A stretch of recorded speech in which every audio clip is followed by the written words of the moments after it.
So today is March 12, 2025.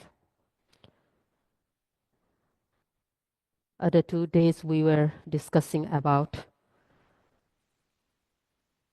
the Vedana and especially the unpleasant sensations, Dukkha Vedana. But it is not like that. We always meet Dukkha Vedana all the time. We will experience unpleasant sensations. Time to time we may experience Sukha Vedana also, the pleasant sensations, and sometimes Upekha Vedana, a neutral feeling. So today I would like to uh, discuss on the pleasant feeling, Sukha Vedana, because in time to time in the practice we experience this Sukha Vedana too. And Sukha Vedana, pleasant feeling, whenever we have contact with some agreeable objects, desirable objects, then we feel good. We feel comfortable.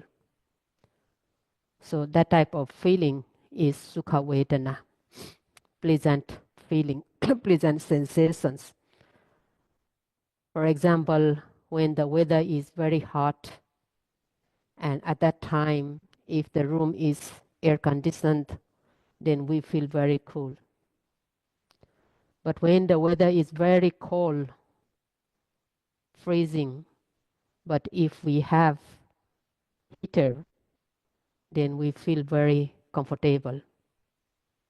So that type of feeling, the good feeling, a pleasant feeling. And sometimes we feel very tired, and when we take a rest for a while, the tiredness gone, and we feel very good.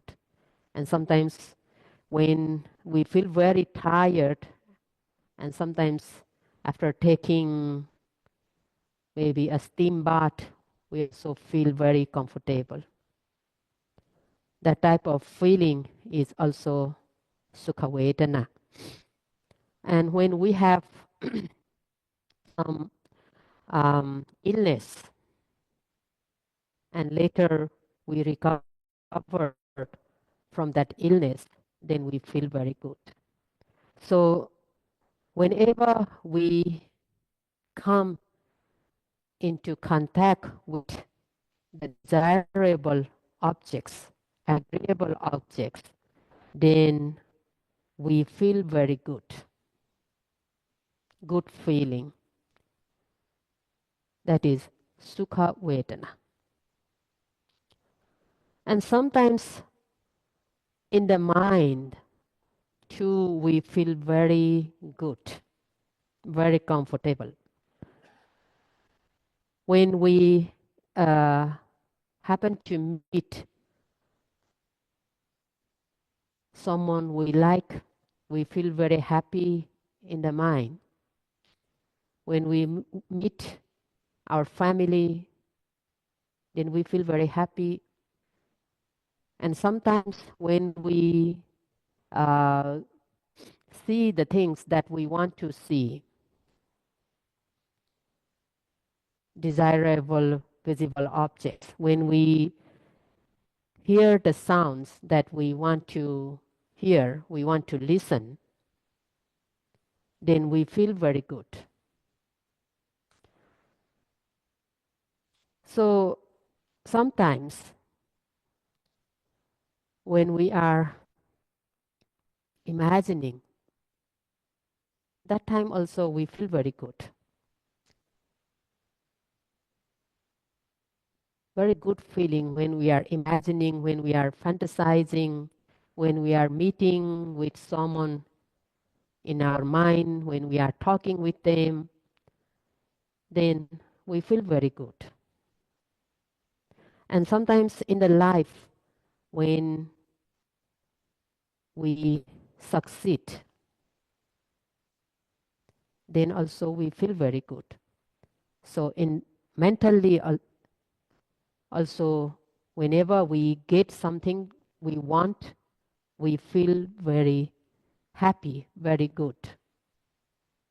So that is also the sukha vedana, pleasant feeling. But the sukha vedana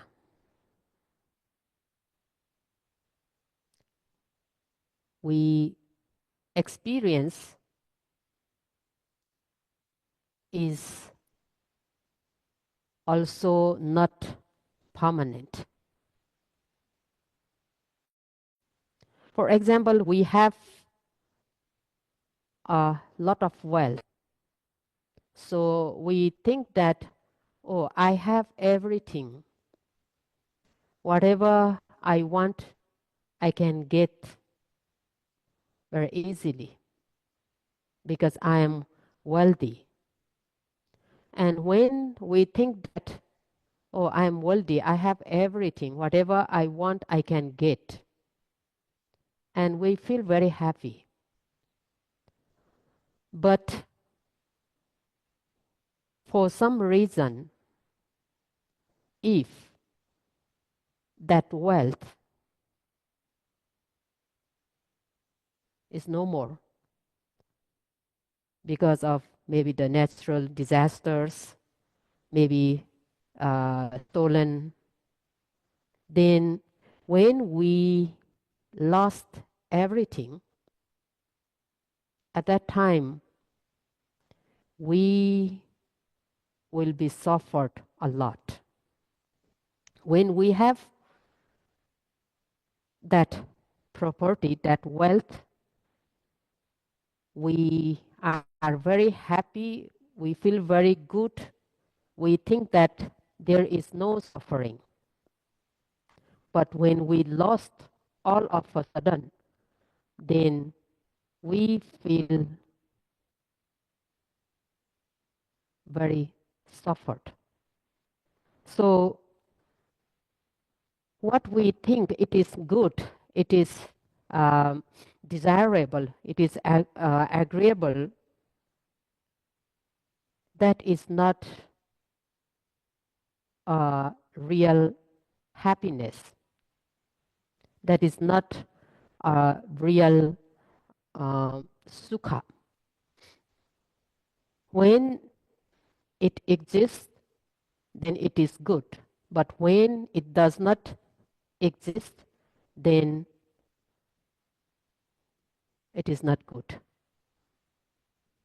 We will be suffer a lot. Sometimes we cannot, when we lost, we cannot take it, and sometimes some people, they suicide because they do not have a power to face it. They do not have a resistance power to face it.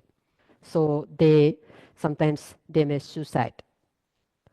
Therefore, those worldly happiness, those worldly happiness are very frightful. It is compared with ogress. There is a story that the few people went to do some business in some other places, some other country. In olden days, they have to cross the forest. So those people, they are in group. They went in group to do business in other country. They have to walk. They have to cross the forest. And that forest, in that forest, there are many ogres, and they want to eat those people. So some people, some ogres, they uh, um, create very, how to say, desirable visible objects, visible sceneries. Some they sing, some they create a very good smell, some they cook a nice food. So that way they lure those people, businessmen.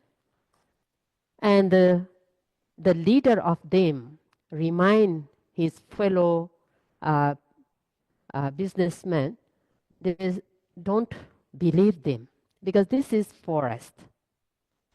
So there is no reason that such good place to get in the forest because they are not a real human beings because those ogres they disguise themselves as a very beautiful ladies.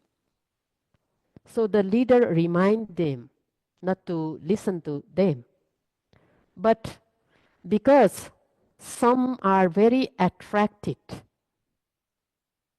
to them and they want to experience that happiness and they leave behind. But later, those ogresses, they eat all of them. Only the leader who did not believe on them, he survived. So here, those worldly pleasure, worldly happiness is not a real one. And we have to know them. And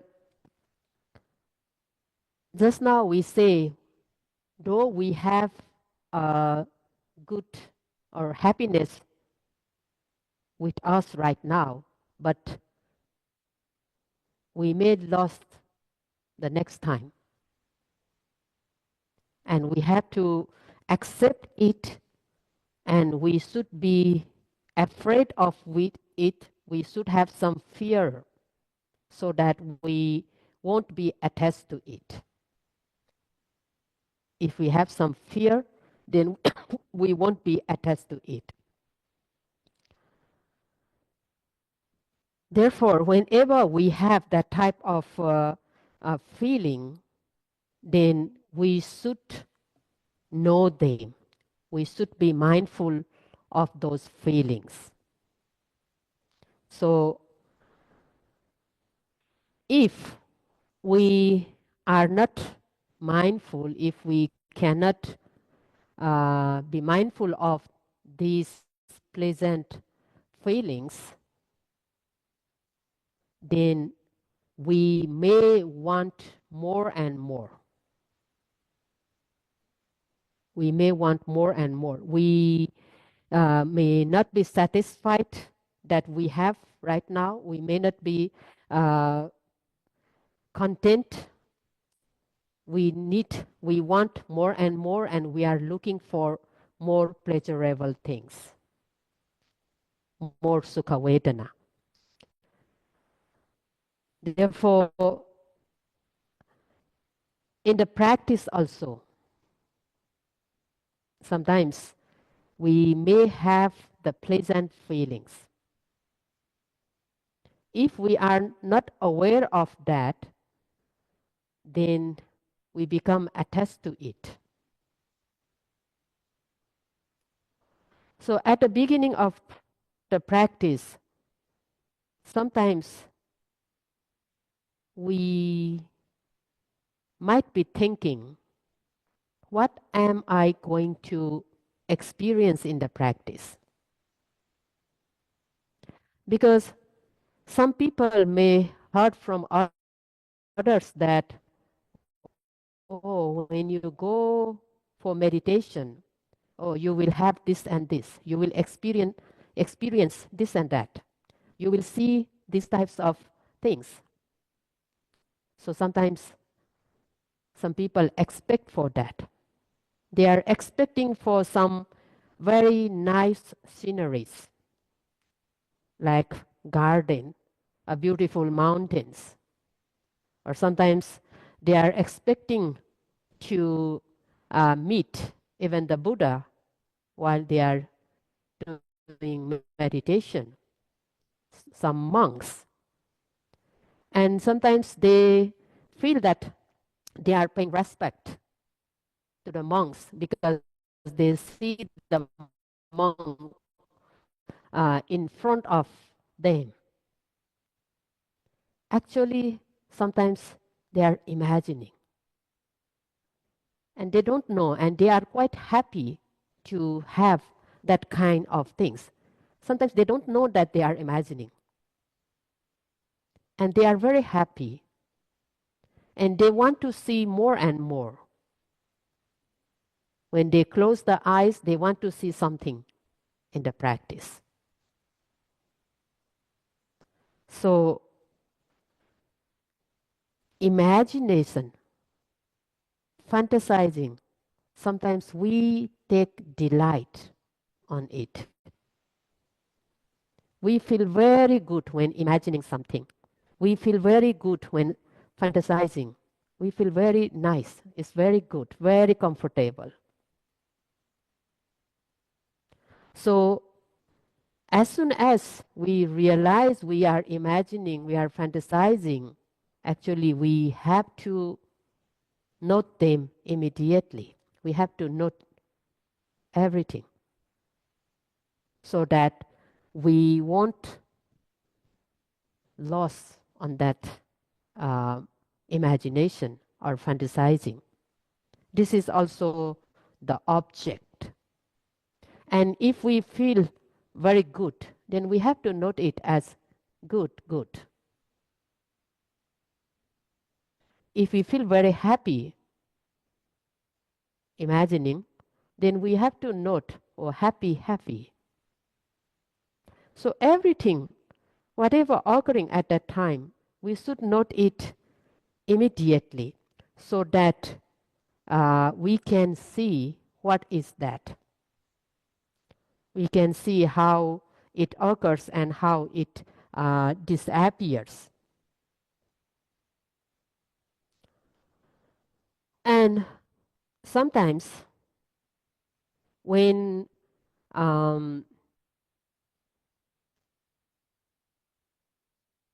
we do the meditation, we keep on noting every arising objects, whether it's the physical objects or whether it is mental objects, whether it is desirable objects or whether it is undesirable objects. We just note it immediately. We just note it as soon as it arises. Then we develop good mindfulness because the noting is very continuous. Instead of noting, if we are thinking, if you are taking delight on those objects, especially right now we are talking about the Sukha Vedana, if you are taking delight on the Sukha Vedana, then we attach to it and we lose our mindfulness. But if we can note continuously, then we don't lose our mindfulness. We develop mindfulness so to the concentration, and we come to see the true natures of those objects. First, we see the very true natures, sabhava, the very true natures of the objects. And when we keep on noting, we come to see the cause and effect relation of those objects. And again, if we keep on noting continuously, we come to see is arising and passing away nature. So when we keep on noting that way and we come to see that, oh, those objects, it arises and those objects, it arise and immediately disappear, then we see the impermanent nature. And because it's arising and passing away so quickly, so swiftly, something is like torturing us. It's unsatisfactory. So we come to understand that, the dukkha lakkhana. And again, we we come to know that those things happening in their own accord. There is no self, no atta. So when we come to see this one and we are having the knowledge one after another, and especially when we are at the stage of Udayabhaya Jnana, the first seeing the fast arising and passing away of the physical and mental phenomena, at that time sometimes we feel very good. No suffering at all, no physical pain, no physical discomfort, no mental discomfort. Very good, very nice feeling, very light. And that is also the Sukha Vedana now we are experiencing in the practice. Very nice feeling, very good. And at that time, if we are taking delight, we are enjoying that feeling, that good feeling, then we will not go further. We will not progress further. We will stop there. So whenever we have that type of good feeling in the practice, then we have to note them immediately as we feel. If we feel very good, we just note it as good, good. If we feel very light, note it as light, light. If we feel very comfortable, we note it as comfortable, comfortable. So that way we have to note. But sometimes we forget to note and we are enjoying it, we are taking delight on it, and also sometimes we are expecting for more. We are expecting for more instead of noting. So if we are expecting more but not noting what's happening right now, then we are losing mindfulness at that time. We are losing mindfulness. So in Vipassana practice, whatever the objects occurring in that very moment, we have to note all of them one by one. We have to note the most obvious one. If that does not exist anymore, then we move to another object, another obvious object, note it. If that object also no more, then we note another one. That way we have to observe. So the physical, the pleasant feeling also, whenever we experience that pleasant feeling, we note immediately as a pleasant, pleasant, good, good, or happy, happy. So how we feel, we level that way, we note that way.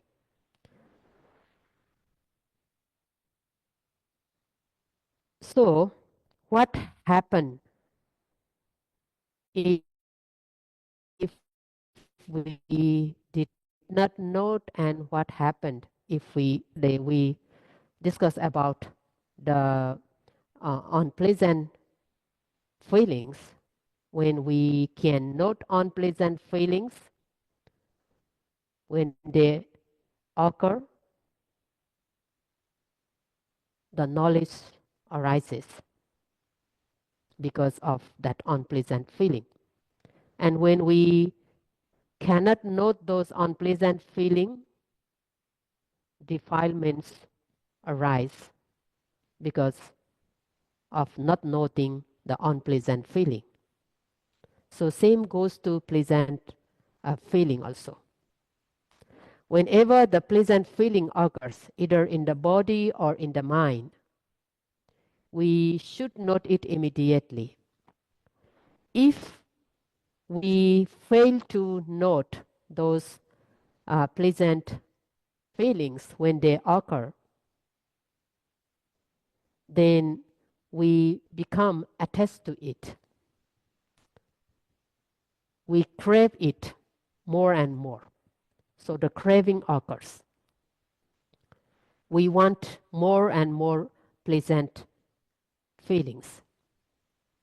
So craving, that is defilement. And sometimes, though we want more pleasant feelings, but sometimes we may not get that. Then dosa, anger occurs. Anger occurs because we don't get what we want. We are looking for more pleasant feeling, but we experience the unpleasant feeling. We got an unpleasant feeling, then the anger occurs. So if we fail to note when this pleasant feeling occurs, then there arises kilesa, defilement. Sometimes lova, tanna, greed, craving, sometimes hatred, dosa, unsatisfactoriness. Dosa occurs. So this pleasant feeling becomes the field of defilements. But on the other hand, if we can note these pleasant feelings, sukha vedana, whenever it arises, we comes to know the nature of pleasant feeling. We feel that, oh, this pleasant feeling is very good. The good feeling we experience, and it also makes its associated dhammas also good. Oh, the feeling is very good. It has a nature of goodness. So we comes to know that, and when we keep on noting, we see this pleasant feeling disappeared also. It's not a permanent, it's impermanent. So we see the very true dhammas when we are able to note that pleasant feeling. That means the knowledge is there. Therefore, the pleasant feeling, the object of pleasant feelings becomes Panya Bhumi, the field of wisdom, Panya Bhumi. So here again, if we are able to note those pleasant feelings, and it will be Vedana Pachaya Panya. Knowledge arises because of feeling, not Vedana Pachaya Tanna. If we fail to note the pleasant feeling, then it becomes Vedana Pachaya Tanna. Yeah? Craving arises because of feeling, not able to note the feeling. And then we expect for more and more pleasant feeling. Sukhi piyopi itsati. When one have a good feeling, then he wishes for more and more. He is not satisfied what he have now, what he has now, but he wishes for more and more. But on the other hand, if we can note those pleasant feelings, then the knowledge occurs. Therefore, in Satipatthana Sutta, also the Buddha said that whenever you experience the pleasant feelings, then you should know that it is pleasant. Whenever you experience unpleasant feeling, then you should know that it is unpleasant. That is Vedananupassi Viharati. But there is other time also, sometimes we don't feel unpleasant and we don't feel pleasant. It is just a neutral, just an ordinary feeling, not very pleasant, not very unpleasant. The neutral feeling, especially at the beginning of primary object rising and falling movement. And the mind, noting mind is just on that rising and falling movement, focus on that. At that time, we don't feel a specific type of feelings like a pleasant or unpleasant. Just an ordinary feeling at that time. And when we see something, just at the seeing, there is no pleasant and unpleasant. But later, if we are not mindful, it becomes, if we see the desirable objects, then it becomes pleasant. If we see the undesirable objects, then it becomes unpleasant. So whatever feeling we experience in the practice, we just try to observe it immediately. And here, the observation or noting, we should note it at the moment of arising. Only if we note the objects at the moment of arising, we see the true natures. Not before and not after, but at the moment of arising. So if we note, if we observe the objects at the very moment it arises, then only we see the true natures. So this one we have to apply in the practice. We see the true natures very distinctly, very clearly and correctly.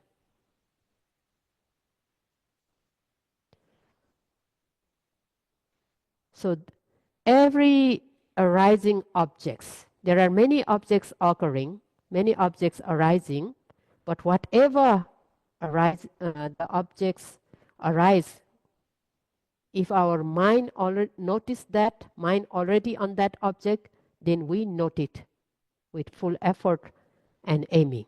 Then we come to see what is that object.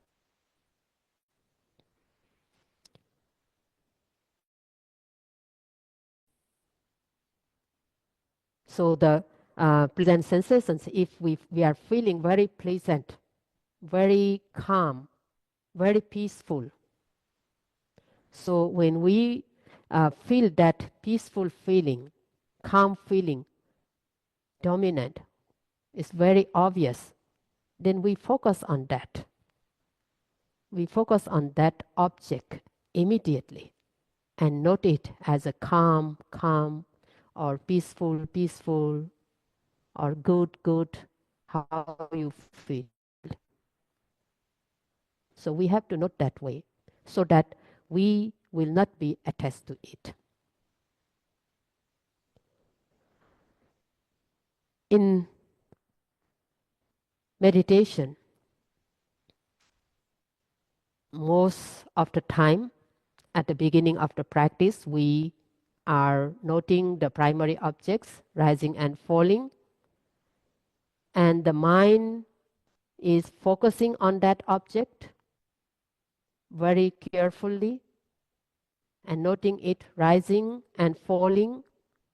We come to see what is rising, what is falling, how it rises, how it falls. And also we come to know how long we can note this rising and falling.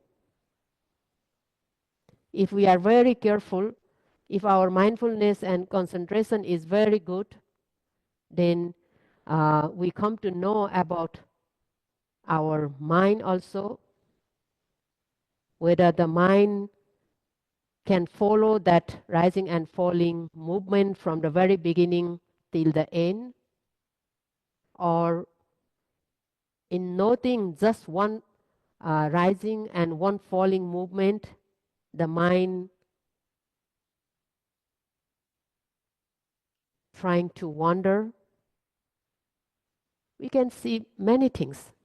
We come to know about the rising, falling, and we also come to know about our mind, because we are attentively noting this rising and falling object at the moment of occurring. Same goes to other objects. So therefore, whatever object occurs, then we focus on that immediately once we notice that.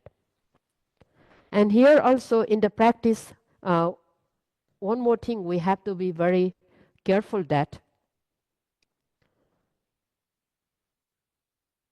we said whatever objects occurred, we have to note. And there are so many objects around us. So which one should we focus? We should focus the internal objects, or we should focus the external objects.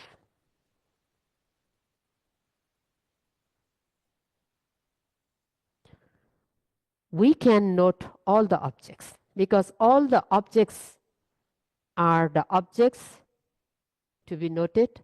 So we can note the objects inside us, internal objects, and we can note the external objects, the objects outside. When we see something, when we hear some sound, but our priority should be the internal objects. Yeah? When we go from one place to another place, because our eyes open, we see many things. This is normal. Every time we see many things, it's normal. We are not deliberately looking here and there. Then we don't need to note. It's not necessary to note seeing when we see something, because we are supposed to see because we are walking. Our eyes open. We are moving from one place to another place. But sometimes we deliberately try to see something, try to look something. And in that case, then we have to note looking, and seeing. If we try to hear some sound, then we note hearing, or listening. But otherwise, we always focus inside the body. In walking, in going one place from another place, we focus on the leg movements all the time. And in sitting meditation, we always try to keep our mind inside. We try to focus on the internal objects, whatever occurring inside us, trying to note them one one by one. And to progress quickly in the practice, the two things we have to be very careful, two factors. In Pali, it is called Satatsa Kiriya and Sakatsa Kiriya. We have to remember these two factors. Satatsa Kiriya, Satatsa Kiriya means noting continuously, non-stop. Noting continuously, not breaking our mindfulness. We should try that way. Of course, many times, sometimes we forgot. Many times we forgot. But we should try again. We should try our best to note continuously. That is very important. We should try our best to note continuously. Satatsa Kiriya. Noting rising, falling. If mind wanders, note it wandering, wandering. Then bring attention back to the abdomen. Note rising, falling again. Then the mind wanders. Note it again. And sometimes some itchiness occurs. Note it itchy, itchy. When it disappears, immediately pay attention back to the rising, falling. And when some other sensation occurs in other part of the body, focus on that sensation, note it. When it disappears, immediately come back to main object, rising, falling. When have painful sensations, note it immediately, pain, pain, and see what's happened. And sometimes there is a mind, there is an intention to change the posture. Note that intention before changing the posture, note intention, and again note the pain. Sometimes want to open the eyes. Note that intention to open the eyes, but not opening the eyes. Only note intention to open the eyes. And sometimes really want to open the eyes, note intention, then also note the opening process of the eyes, not just opening at once. Mindfully open the eyes. If you want to look the watch, if you want to look the clock, you do it, look it mindfully. So that way, one after another. There are many objects occurring, and we should be noting one after another.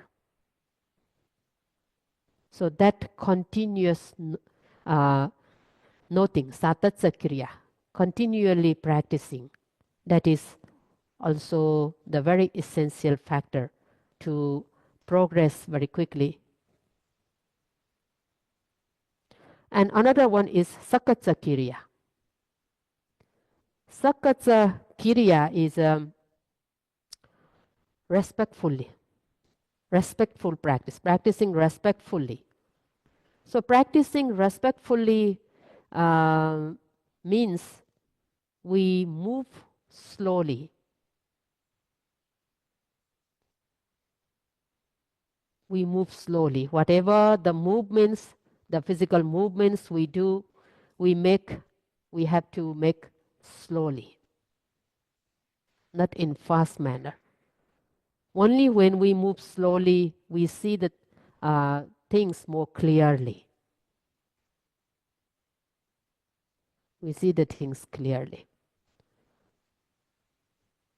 So in this way, we have to practice so that we can have the knowledge, vipassana knowledge. We can develop the vipassana knowledges very quickly. So this about these two factors, it will be continued tomorrow, and that's all for today.